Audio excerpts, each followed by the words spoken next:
Blog Talk Radio.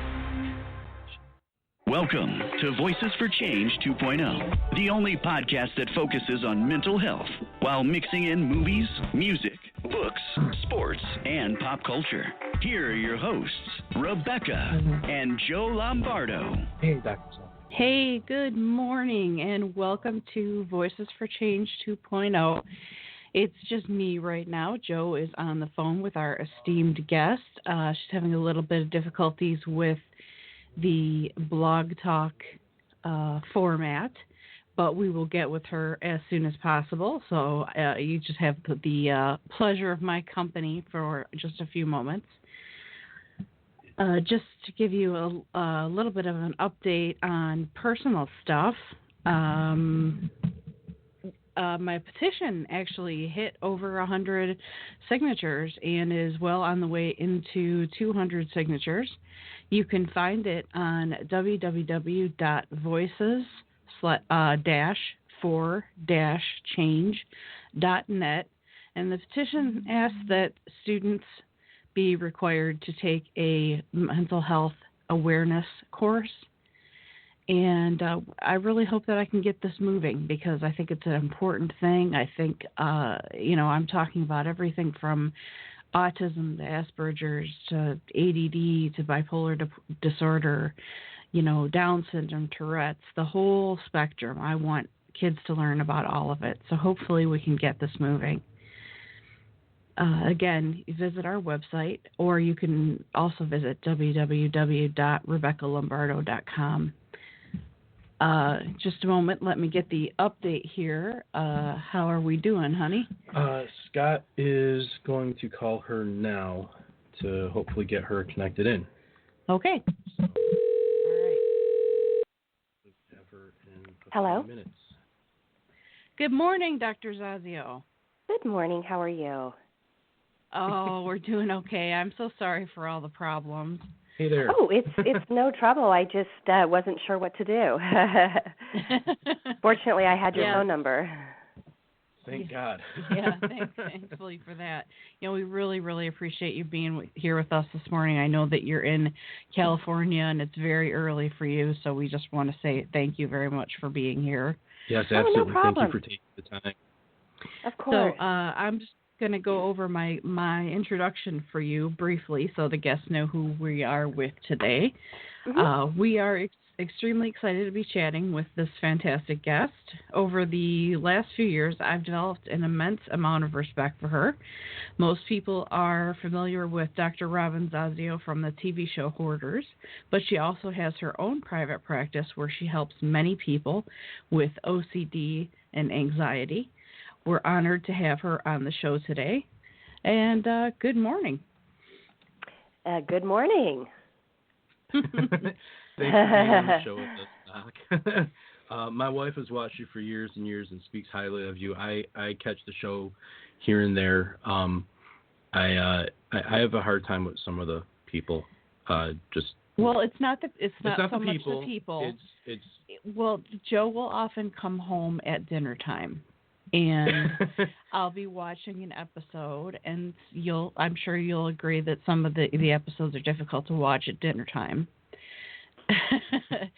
So sure. he kind of avoids the episodes, and then we both have a little bit of an issue with some of the animal episodes. Yeah, those are hard for tough. us because it's got to be hard. And it's heartbreaking seeing the people living in those conditions. I mean, my heart breaks for them because I know they're going through a lot, and you see them and you want to help them, you want to make them feel better, and to see them in that kind of state, and you're sitting at home watching it on TV, and you don't know what to do. Yeah, it's frustrating. Yeah. Well, if you don't have any questions for us, I know you have a podcast of your own, so you're sort of a seasoned pro. So if you don't have any questions for us, we'll go right into ours. Yep, sounds good. I'm ready. Okay, great.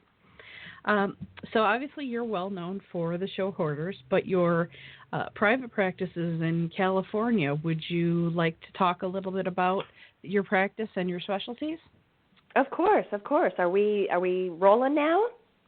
We sure are. We sure are. All right. Well, yeah. So I am in California. I'm the owner and director of the Anxiety Treatment Center located in Sacramento.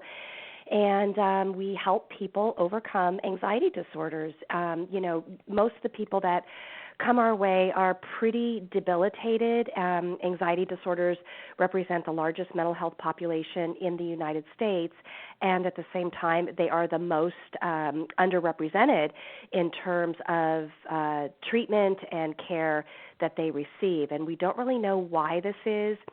I think that so oftentimes people think, oh, well, I have anxiety. I know what that's like, so I can treat people with anxiety disorders without realizing that it's a disorder. And, of course, I'm known for my work on Hoarders, and that's a whole different level in terms of the difficulty that people are experiencing and the impact in their lives.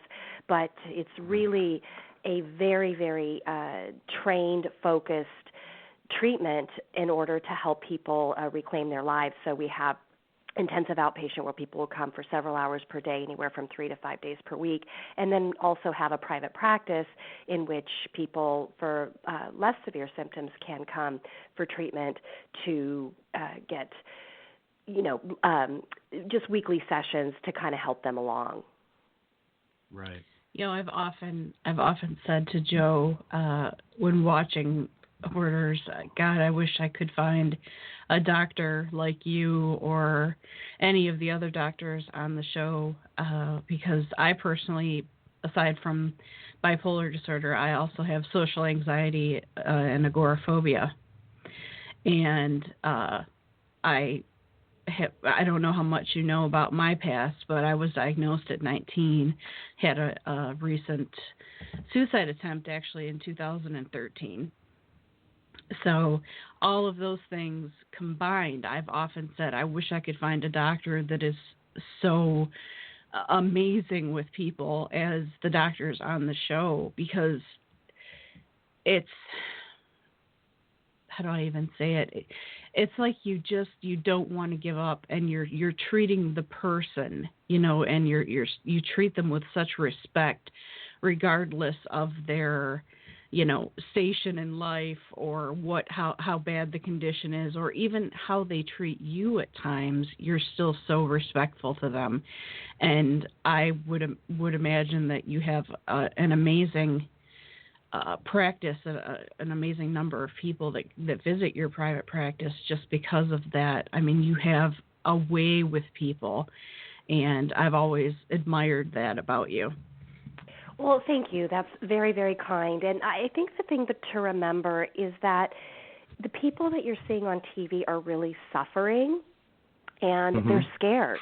And when people are scared, they're going to react. And that's a lot of what you're seeing, is that individuals who are struggling with hoarding disorder, who are in a crisis, and they're being sort of corralled into having to take action, or something pretty catastrophic happening, whether it be losing their house, their children, another loved one, because perhaps the partner is saying, I can't live like this, and if this is your one opportunity. And so they have, conceded to us coming, but it's not under typical circumstances that we would normally see when someone comes to our office, in that they are feeling that desperation and they are wanting that help, and so the reception is much warmer than when someone is in crisis and they're doing something because they have to, but not necessarily because they want to. So we have to understand that anybody who is suffering terribly, that their reactions can be very different. I mean, even if you have someone, let's say, that has depression, and somebody is coming in saying, you can't live your life like this, you can't be sleeping all day long, you can't not eat, this is unacceptable, that they could still react in a very threatened way, because what they know and what they're feeling in the moment feels very sort of what we call egosyntonic, meaning it's their experience, and it may not feel comfortable per se, but it's what they know. So when someone is saying, you can't do this anymore, this is unacceptable, you're really sort of putting somebody in a corner like a lion who's going to react. Right. They're backed into a corner. That's an excellent description, and I hadn't ever looked at it that way, and that really just completely sums it up. It resonates. Yeah, definitely. Yeah. Well, and I think too, Rebecca, your candid revealing of, some of the things that have happened to you and a suicide attempt in 2013, I think it's so important that we all remember that as human beings, it's very instinctual to survive, to live.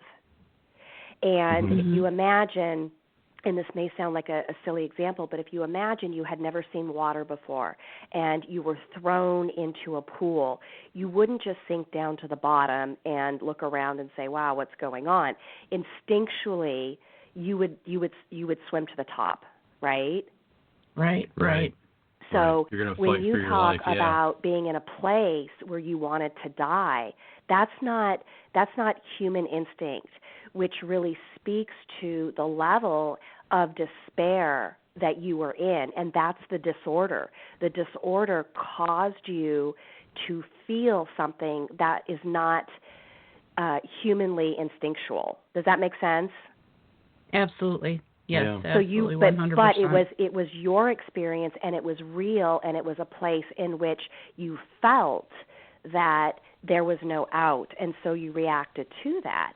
And so when we're dealing with people who are struggling with hoarding disorder, it's very similar.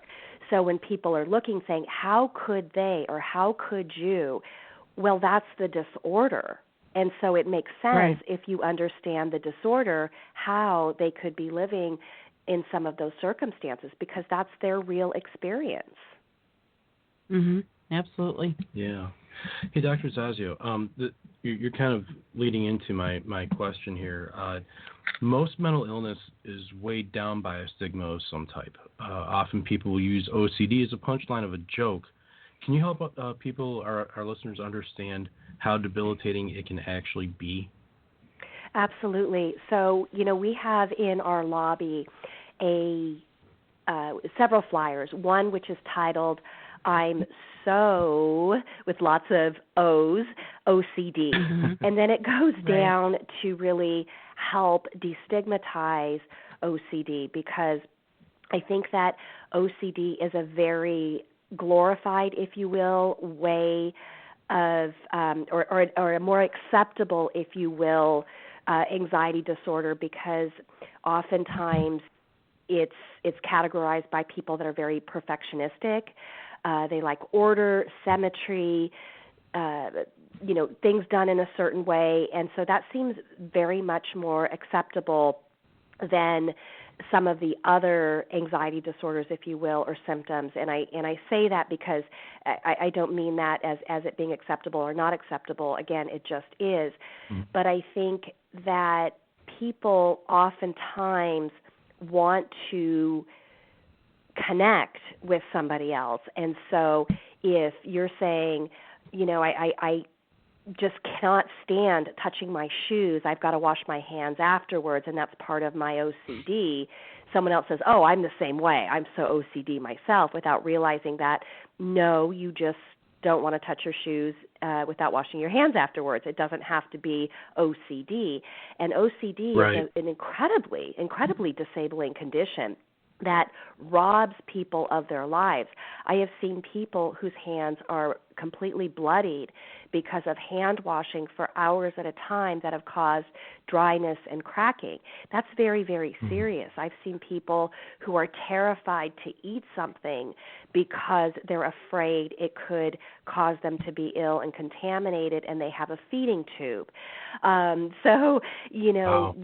It's we all have that human condition of knowing what anxiety feels like, but just because we know what anxiety feels like doesn't mean that we can connect with somebody at their level. And so this is why I do so much promoting of proper awareness, because people with anxiety disorders are oftentimes invalidated because frequently people are saying, I can relate. Oh, I do that same thing, without just listening to their struggle and the impact and saying, wow, that's got to be really tough, without feeling like they need to connect. I know what it's like to be orderly. I know what it's like to have things in a certain way, and wanting every morning when I walk into my office for everything to be neat and tidy. But at any point, I don't say to a perfectionistic client, oh, I can relate, because I can't relate. I'm not going to see a therapist because I like things in a certain way. I just like things in a certain way. Do you see what I mean? Right. So we're talking about symptoms that escalate to a degree where somebody's having to go see a therapist, and that takes them at a different level. Absolutely. Yeah, people are very flip about, OCD, and they don't take into account, components of it like the compulsive part, where, you feel like you need to touch the doorknob 83 times before you can go through the door, different things like that, and just they don't grasp it, and they'll say, oh, I'm so OCD about this. And you just want to grab them by the shoulders and go, no, you're not. Right. Yeah, and if we even talk about depression, someone who says, I can't get out of bed. I just feel so incredibly depressed, and frequently seeing loved ones or hearing about loved ones or family members saying, well, I feel down too. Don't you think that there's days where I don't want to get up and I don't want to leave, the home?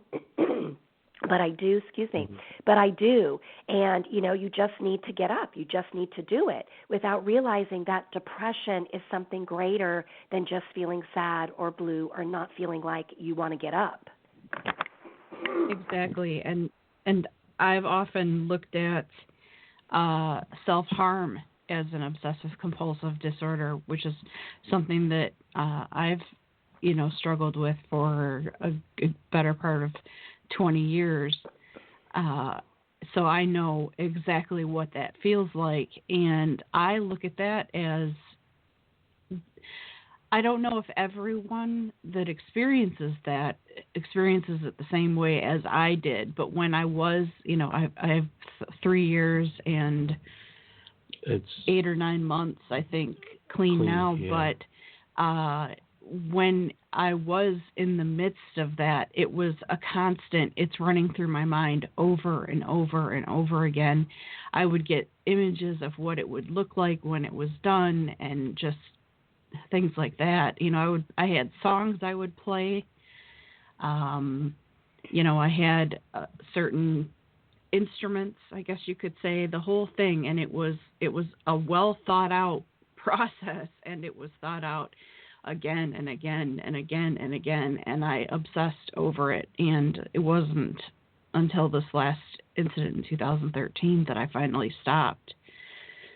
But I understand, OCD. At least I've never actually had a doctor tell me, yes, self-harm is an obsessive-compulsive disorder, but that's the way I've always looked at it. Yeah, and, typically when we're talking about self-harm behaviors, we're not necessarily referring to it as a symptom of OCD, as oftentimes we're looking at, while it can definitely have some obsessional qualities, that it's really more based in distress tolerance or intolerance, and the difficulty regulating emotions, and oftentimes, and again, Rebecca, you could speak to this, but when people are engaging in self-harm behaviors or cutting behaviors, it's usually this incredible amount of pain and an inability to release that pain, and so turning to ways that you feel sort of metaphorically, if you will, it will release that pain, and of course it doesn't. And you've obviously figured that out, that I always talk about, kind of the definition of insanity. You keep trying the same thing and it's not working. So at one point you've got to start doing something different. And cutting behaviors absolutely serve no purpose in the long run. So everything that we're trying to do is to give people skills and tools and the ability to heal that offers long-term results. So if we jump back into hoarding disorder or hoarding behaviors, it is never, ever about a cleanup, ever. It is always about helping somebody to understand the contributing factors to the behavior, loss, trauma, or other issues, and helping them to develop that insight to prevent that behavior that has led to the disorder and the chaos in their lives. And, going under, deep down to say what is driving this behavior is always the key. And as you know, it's, if you've got an alcoholic or a drug addict, it's not just about you need to stop doing that, and once you stop doing that, your life is going to come back together again. What is driving that behavior? Something's causing it. People do things for a reason.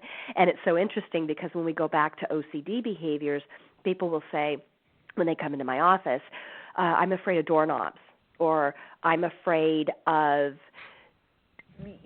holding a knife because of images that I might harm someone else. Well, you're not afraid of the knife, you're not afraid of the doorknob, you're afraid of what that will mean. So that would mean harming someone else inadvertently, or what is on the doorknob that would cause you to get sick. So it's always about the outcome. And so we have to get at the feared outcome in any condition so that then you can work towards resolution. Which is why whenever you're doing one of the shows, when the person who is involved in the hoarding behavior just says, just throw it all out, it's fine, just throw it all out. Right. You can't just go with that, because you have to find out why it was all there to begin with. And if you just take it all away, I've heard you say on many times that the next time that you come back to that house, it's going to be hoarded again. Yeah. Well, unfortunately, the statistics are not very promising. About 10% on the average are able to maintain the progress. Conversely, 90% are not. And I think that there are reasons for that, which is where we started this conversation, and that is making sure that people are getting proper treatment. And we see in so many cases, and I get many, many calls from individuals who are saying that, I just want to go while my loved one is at work and start throwing stuff out. And that doesn't work. It's not about throwing out the stuff. It's about helping them to get to a place where they can recognize that the behaviors are destructive both to themselves and those that they love. And that's not always easy, because the disorder inherently prevents insight. Right, Yeah. right. Well, at this point, we're going to take a little break. We will be right back with you. We are going to go out with David Hernandez, Beautiful.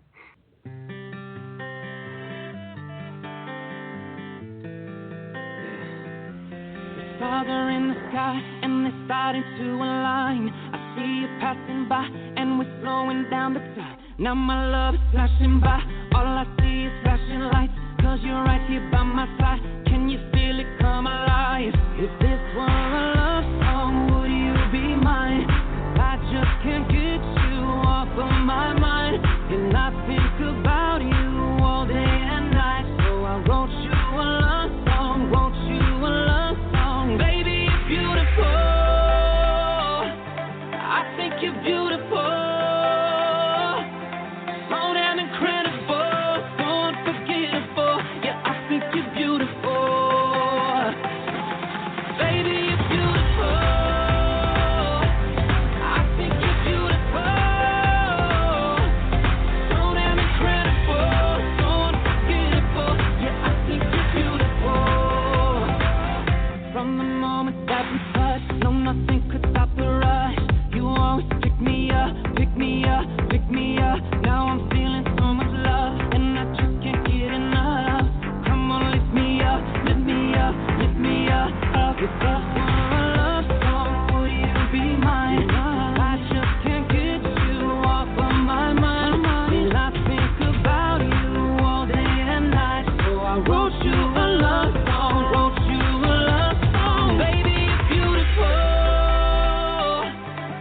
think you're beautiful. So damn incredible, so unforgettable. Yeah, I think you're beautiful.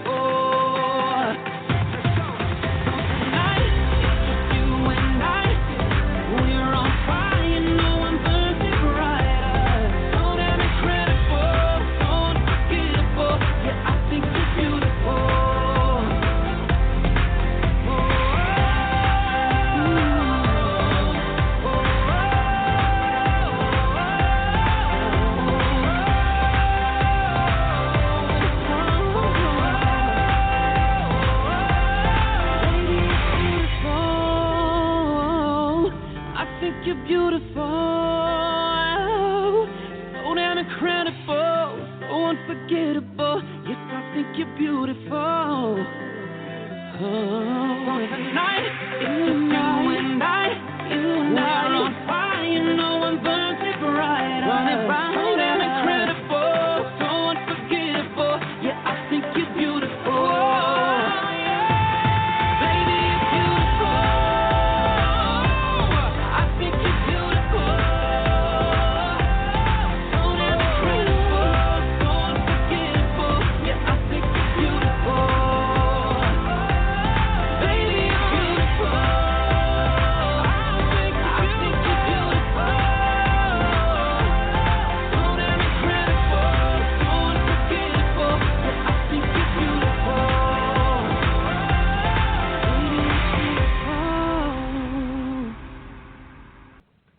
Welcome back to Voices for Change 2.0. We are glad to have you with us today. Absolutely. Thank you for spending your Saturday morning with us. Of course. And no better way. Welcome once again to Dr. Robin Zasio of the TV show Hoarders. And also her private practice, which, forgive me, is the anxiety, I'm sorry, the name of your practice Treatment again? Center, located in Sacramento. That's right, Anxiety Treatment Center. Yes. Got it now. Okay. So when did you first learn about the show Hoarders? Did they approach you, or was it sort of like an open call kind of thing, or? Yeah, it was about, I want to say 7 years ago. They were in season 2, and I got a random call from one of the producers letting me know that they had heard about my work and wanted to chat with me a little bit further about joining their team. And I had done some media work previously, just in terms of various live shows and just talking about anxiety disorders and treatment and that kind of thing. But Hoarders was the first show of its kind to really showcase what this condition is. And, of course, there had been other shows, copycat shows, if you will, that came on board because it was clearly a fairly sensational representation of an anxiety disorder that just seemed so confusing. And so it really captivated people because we, I think, historically can all now, as we look at the show, say, oh my gosh, I remember when I was a kid driving and seeing a house that had a lot of stuff, and now I realize that it was somebody struggling with hoarding behaviors or hoarding disorder. And we even see that today. Most people can't drive, and I know even I experienced that. We live in a nice gated community out in the hills, and there are 2 houses that we drive past that are hoarded. And you don't really think about it necessarily, or I never really thought about it until I started to specialize in hoarding disorder, and now I kind of go, oh, look. And so the show is one that really offers people a chance to regain their lives, because if you guys have noticed it's quite a team that comes out between a therapist, between a crew to organize getting the stuff out. And there are so many layers upon layers of things that people don't even realize between the crews, the trucks, all the expenses associated with supplies and taking things to landfills and getting in auctioneers. It's just an incredibly huge production, and I don't mean for TV, if you will, but in the real world. Those are all the same things that in a crisis situation we would have to do, and people just don't have the resources to be able to do that. So the show has really offered countless people opportunities at reclaiming their lives that they might not otherwise have.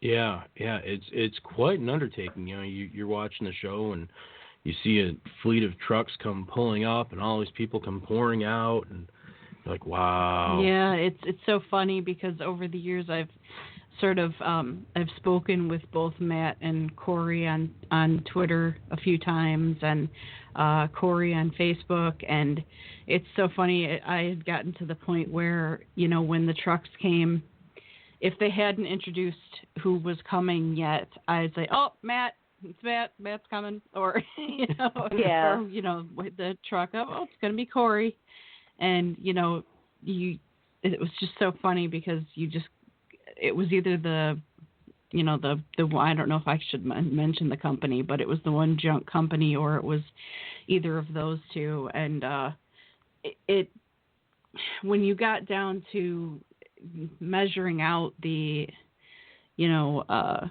amount of trash that you would take out of some of the homes, it was just amazing. It's overwhelming. Yeah, it is. And you can see why a person would be overwhelmed with that process, because that's all their stuff.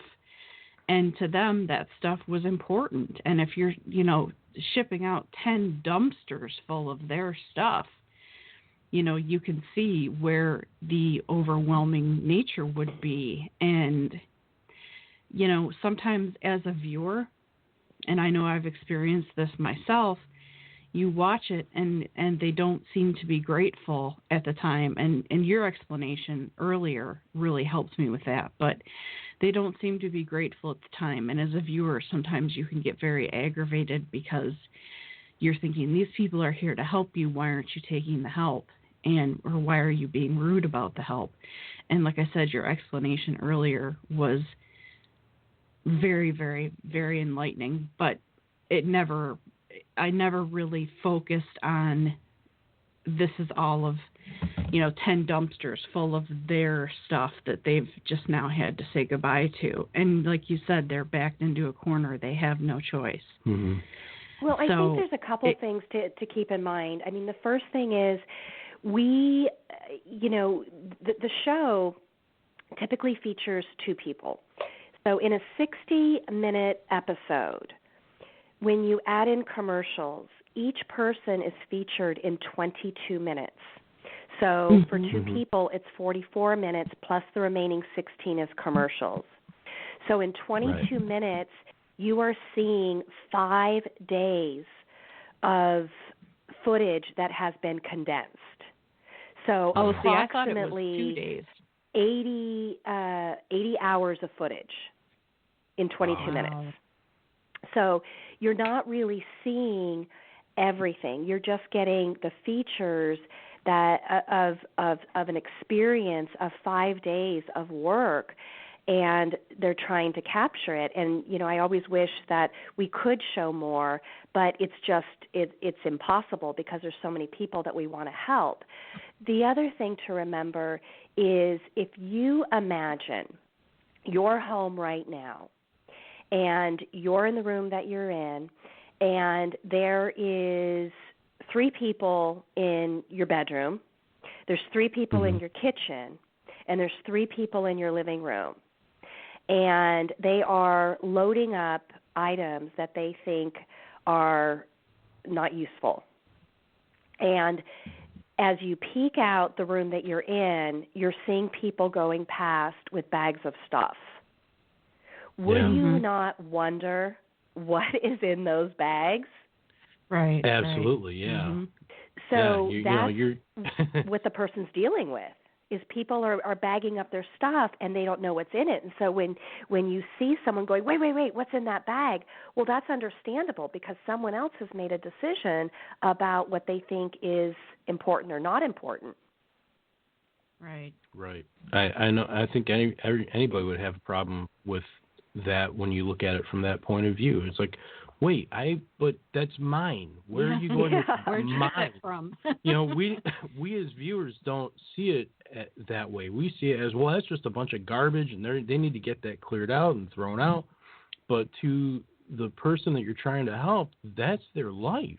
Yeah. And kudos for the compassion that you show these people, Doc, because it's amazing and heartbreaking and overwhelming all at the same time. Well, and Absolutely. imagine also, my husband and I recently had an experience that we had lost one of our car keys a long time ago. And so we were very, very intent on keeping track of the other one, which we lost last week. And so in our effort to find it, I put on some rubber gloves and went through the garbage because I thought, well, what if, it slipped off the counter and fell into the garbage? So I went through the garbage and couldn't find it. But if you imagine you've got a crew of people coming into your house and you're that person that says, I don't have either key to my car, which means I can't drive it, right? Mm-hmm. Yeah. So even though there may be a lot of garbage, true trash in someone's home, in the back of their mind, that key could be anywhere in there.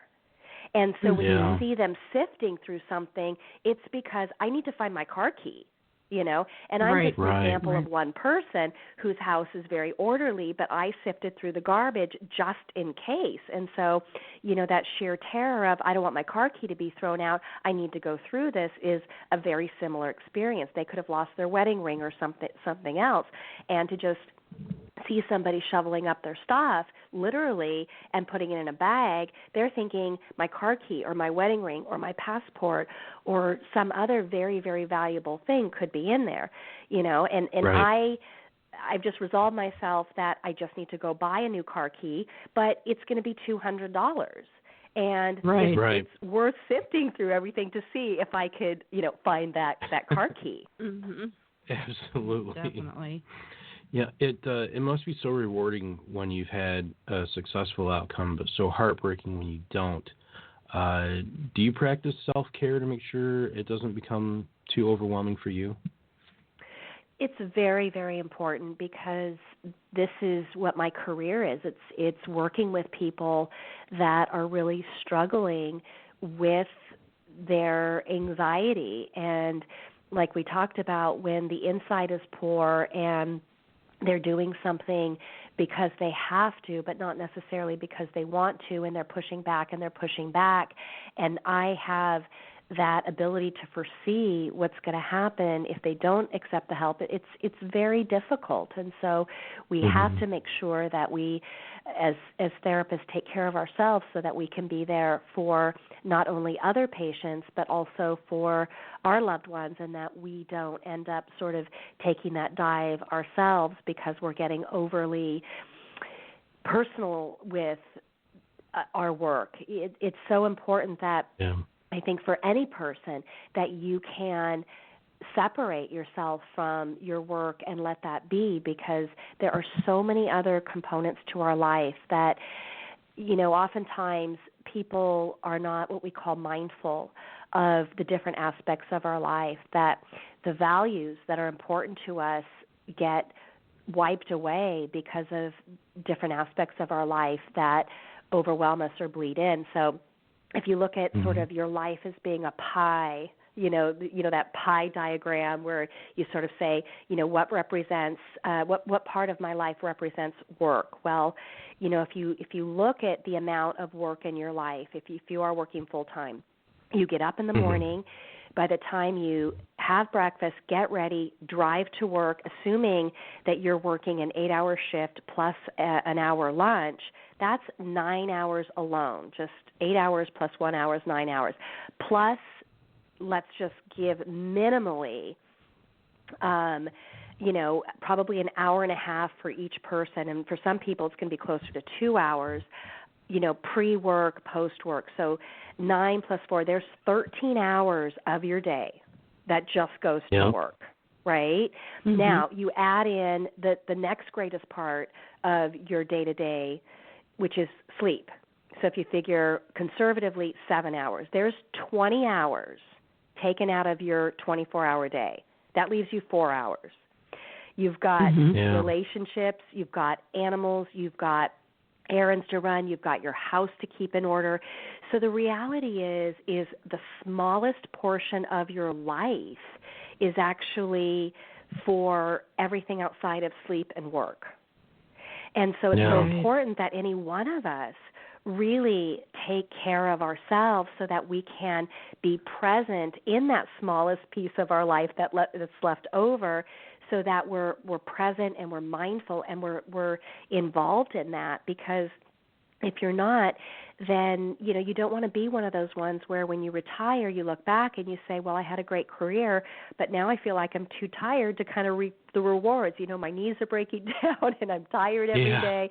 And so I really talk with people about the investment in the different aspects of your life that contribute to your values so that you can be mindful and present in each of those different categories. Yeah, I kind of feel like I'm going through that now. I only work 4 days a week, but my work days are generally 12 to 13 hour long days. That's not including driving to work. That's not including getting home from work. I get home, I'm lucky to get an hour and a half to hang out with Beck and with our cats, and then I end up passing out. I don't fall asleep, I pass out. And then start all over again the next day. So it's really difficult trying to find any type of work-life balance, and then you want to go out. Like I wanted to take her out last night, and, just so exhausted, you're like, oh, I can't do it. Yeah. Yeah, well, that's why our weekends are important. Yeah. Yeah, and I think that it's important that, just to back up, I had a client many years ago, about 20 years ago, and I'll never forget what she said to me. And that was, I work all year for 2 weeks vacation. And I thought, wow, that's like a really powerful statement, because what is happening outside of that 8 to 5 job? You come home, and there is time in the evening, like you said, maybe an hour and a half. What are you doing in that time? Why does it have to be that Monday through Friday we work, and on the weekends that's when our free time is? Oh, but we need to run to the store, we need to go to the dry cleaners, we need to clean the house. Really making a choice, a decision to have every day of your life be value-based. And you don't want to look back and say, wow, I wish that I had of, because every day can be a day where you make that choice or that decision to live in the moment and to say, you know what, I'm not going to work 13 hours today. I'm going to work 10, and I'm going to go home, and I'm going to take Beck out to dinner, because that's an important piece of my life. Yeah. And we can't always do that, because sometimes we have those curveballs that cause us to be at work later. But I think so oftentimes we don't realize that we do have a choice to do things differently rather than give in to what presents in front of us. I'm not somebody that gives out my cell phone number to my patients. I don't text my patients, and I don't email with my patients. There is a phone number that they call, and they leave a message, Yeah. And if I have time over a weekend that doesn't interfere with what's value-based for me on the weekend, then I will take that time to give a call back. But otherwise, it's Monday through Friday. That's when I return calls, because it's important that, as you guys asked that question, that's turned into a much longer discussion. It's about taking care of yourself. Right. I mean, I'm looking out the window right now. I see my horses, eating their breakfast. And so I got up this morning, had my coffee, fed the dog, fed the horses. I'm having this discussion with you, and then my day is going to start. I'm going to spend some time with my husband. We're going to go do some wine tasting, because I don't want to be sitting in front of my desk, responding to various other emails or work-related issues. Life is, we've got one go-around. I don't believe we're going to come back as a rock or a turtle or, some other form. I believe this is it. I would like so to why be an not otter? make the best out of it? Yeah. Right. Well, both Hoarders and Hoarding Buried Alive brought a sense of awareness for so many. People either knew someone that was a hoarder and had no idea what it was, or they had never heard of it before. Personally, I feel that raising awareness is the first step to getting people help. Are you happy with how the show presented the disorder and showed people how painful it actually is? I think that the show has done the very best job that they can with the constraints that they have. So as I mentioned, there's 5 days of filming, over 80 hours of footage that is condensed into 22 minutes. And so they've done the very best job that they can with what they have to work with. I think that it would be a very different experience if it was a week-long series. If you imagine a show that follows a family, week by week by week. And so if we have one person who's struggling with hoarding behaviors or hoarding disorder, and you follow them every week, you'd see a very, very different situation than just, this is them this week and that's it. You don't see them again.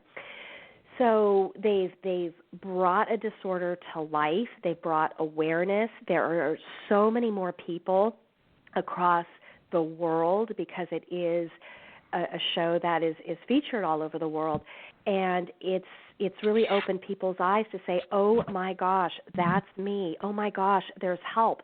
Oh my gosh, I don't need to feel shameful or embarrassed. This is a very real condition that I can seek help for. And that's one of the things that we've really tried to illustrate, is that it's not about shame, it's not about judgment, it's not about who you are as a person, as it is, this is a real condition that you are suffering for or with, and that there's help for it. So, long answer is, I think they've done a really good job to really promote awareness, and this conversation with you is about my efforts to reduce stigma, promote awareness, and to encourage people that if you are struggling, reach out. There's a wonderful organization called the International Obsessive Compulsive Foundation, in which I'm very involved with, whereby they have a provider database.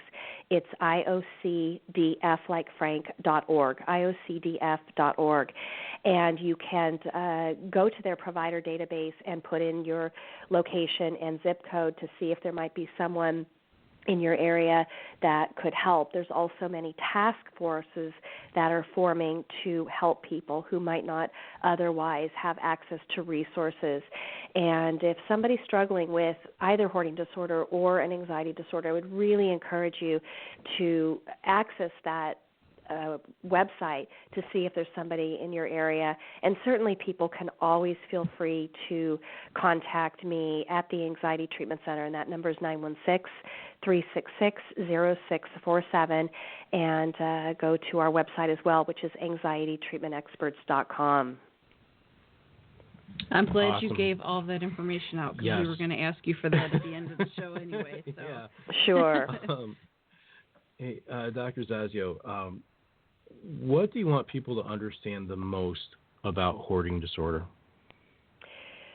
That it is not about who you are as a person.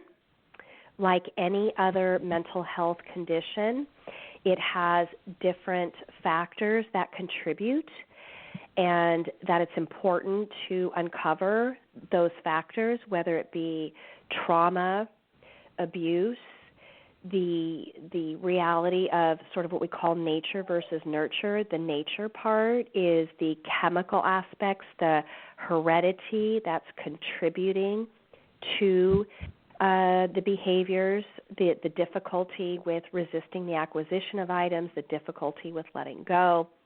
Or so that's the nature, is the chemical aspects. The nurture is the environmental. Were you raised in an environment where you were taught that it's important not to let anything go, that it's important that you hold on to things because you never know when things will be taken away from you. So there's lots of people who have been taught to hold on. So looking at the factors that are contributing and really addressing those, because everything about getting well and living that incredibly balanced and fulfilled life that's going to be what's going to be important. And it's not just about getting rid of the stuff. It's the contributing factors. And probably equally important is for family members to understand that it's not about someone being lazy or not caring. There's something very chemical going on that's contributing, and if they could let go of the stuff, they would. So just telling them, don't worry about it, just throw it away, is not a solution. Just like someone who's feeling depressed, to tell them to just be happy. It doesn't work that way. Think positive. Yeah. Think a happy thought. Exercise. Those are all great things to do, but it's not going to fix the problem. Exactly. Yeah. Yeah. I have to ask you this one question because I've been dying to find out. I thought that I was the only person that this happened to. And, Joe pointed it out to me at one point where I would sit down and start to watch an episode, and about 10 minutes in, I would pause it, and I would have to go clean something. I go clean my kitchen, go empty the dishwasher, whatever the case may be. And there would be times when Joe would be home and I would be watching a show and I'd pause it and I would say, okay, can you help me clean up this room? Can you help me pick all this stuff up? And I have found out that there are a lot of people that go through this. And there was even a comedian who mentioned it. At one point, he said, so how long can you get to an episode of Hoarders before you got to clean your house? What are your thoughts on this? Because it's baffling to me, and it literally happens every time I watch it. I can't have things dirty around me when I'm watching it. I don't know why some people have that reaction. I've definitely heard that many times as well. And I don't know. I don't know if it's, kind of like some kind of reaction, if you see, let's say you're watching something on TV and you see bugs crawling on someone, and suddenly, like, you're, brushing off your arms like the bugs are crawling on you, Yeah. It's just, I can't really answer that. I know that I don't have that experience, but many people do, and it's a phenomenon that I can't explain. Okay. But you've heard of it before, so I'm not just out there. You have heard. Well, I wouldn't go that far. Oh, okay. Yeah, I've definitely heard of that, and conversely, I've also heard many stories about individuals who have watched the show and they've taken the tips and the tools, and they've sat down with a notepad and started to write down all the things that they're learning. And when they're struggling themselves, not just you and me who likes to clean our home, if you will, so that it's clean, but people who are really struggling, to take those tips and those tools and to say, okay, I don't have access to help myself, but I can take what I'm learning, because everything about what we're trying to do is to help not just the people who are there, but the viewers as well, to be able to do what they need to do if they're struggling. And, of course, I did write a book a few years ago. It's called The Hoarder in You, How to Live a Happier, Healthier, Uncluttered Life. And it's a very easy read, just packed full of tips and tools, from understanding the negative thinking patterns that are contributing to the acquisition of items and the difficulty letting go, to being able to identify the aspects that are contributing to your difficulty letting go, like we've talked about, to being able to understand who you are as a person with regard to what are the best organizing strategies. So for some people, they're going to work best by, working 8 hours a day and just pounding out as much as they can, versus some people who really get distracted, and it's better for them to work maybe a half hour at a time or an hour at a time. So the book really helps people to walk themselves through that whole process. I think I know what our next purchase on Amazon is. I hope so. Hey, Doc, we love that you spent this time with us today. We have to unfortunately start wrapping things up. So, we're going to end with a song from Carly Robin Green called "What Love Is All About." But if you wouldn't mind staying on the line for a couple of minutes after the song starts, we'd really appreciate it. Yes, we've been honored to have you here with us today. And you've really opened my eyes personally. I'm sure you've opened Joe's eyes, and Absolutely. And our listeners as well. You've really, really been just a fantastic guest, and we truly appreciate you. It's my pleasure. Awesome. Thank you. And guys, have a great and wonderful Saturday and a wonderful weekend. Thank you for taking the time to listen in, and we will see you all next week. Yep. Have a great week, guys.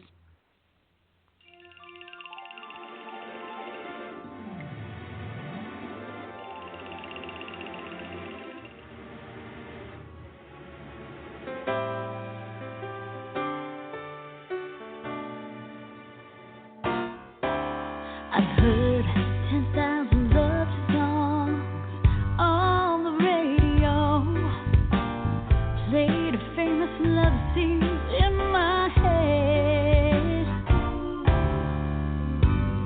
imagining someone beside me to hold, easing the cold emptiness, 'cause I was painting without color, dancing solo to no beat, till we kissed that night.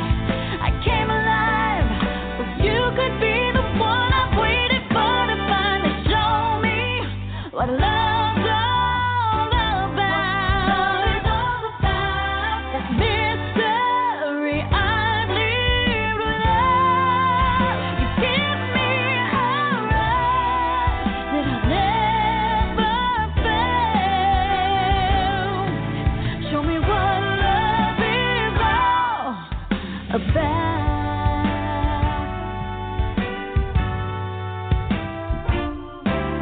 The midnights and mornings I've shared in the past left me wanting something so much more.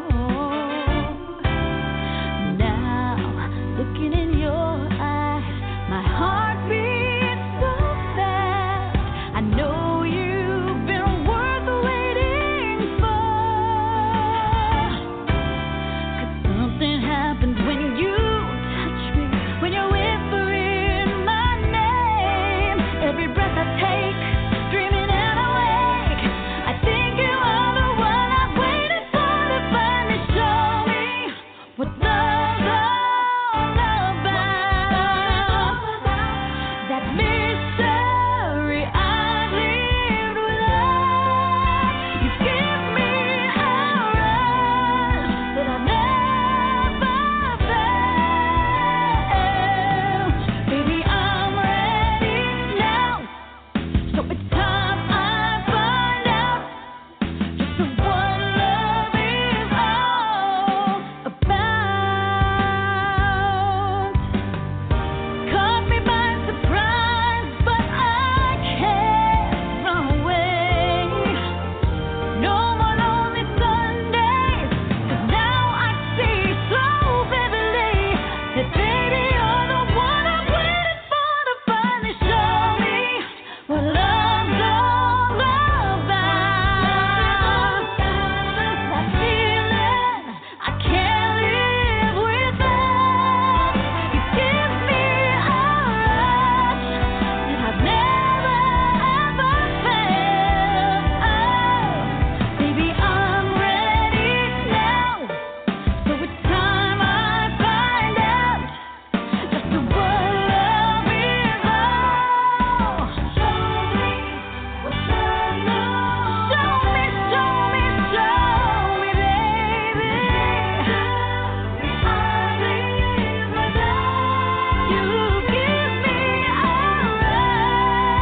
Join us next week as Rebecca and Joe continue to battle the stigma of mental illness. Follow us on Twitter at Voices for Change RJ and on Facebook at Voices for Change 2.0.